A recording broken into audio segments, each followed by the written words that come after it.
what you're saying.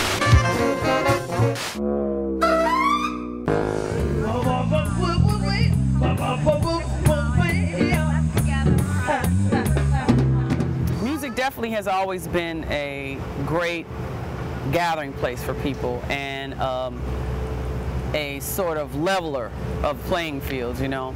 And everybody can just get in there and enjoy the music.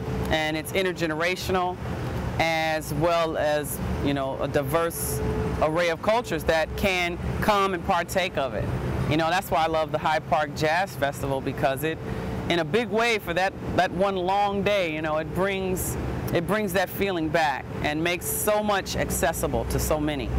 Yeah.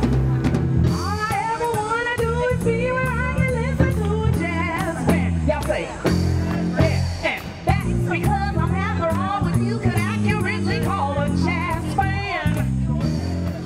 Music definitely brought people together, and that's what was so cool about it, whether you were going to hear folks playing in harpsichord or certainly hearing the drums up at the point, up until the time they stopped them from doing that. But I can remember my brother and his friends, you know, getting together, and if it was summertime and there was no school, they would just play music all day long. And, you know, it's so different from how it is now, just experiencing, you know, nowadays people, you know, to get together and rehearse, they want to get paid, it's got to be for a gig, and, you know, everything has to sort of be scheduled, you know.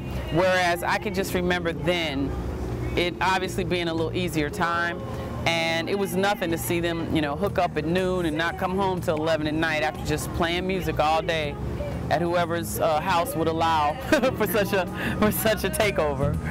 So that would happen on Woodlawn and 51st a lot at this cat Corky Brown's house.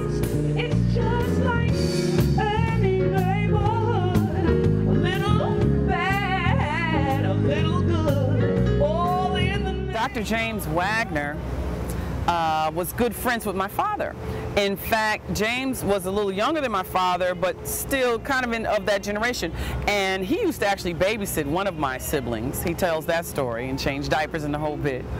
And so at a time, some years ago, when he certainly had a dream to restore jazz to Hyde Park. And in fact, the committee that he formed was titled the Committee to Restore Jazz to Hyde Park.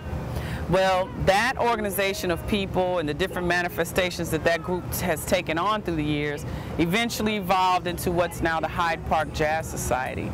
And, you know, it was his desire to do just that, to bring back more live music, because he remembers the day when there was a lot more music happening in and around Hyde Park, jazz particularly.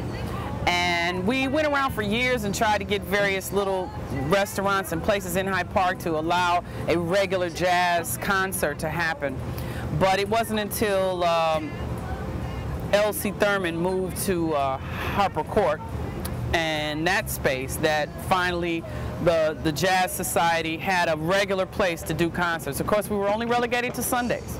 Couldn't get a Friday or Saturday night or anything like that. But with that, it grew. And I'm so glad that Dr. Wagner got to see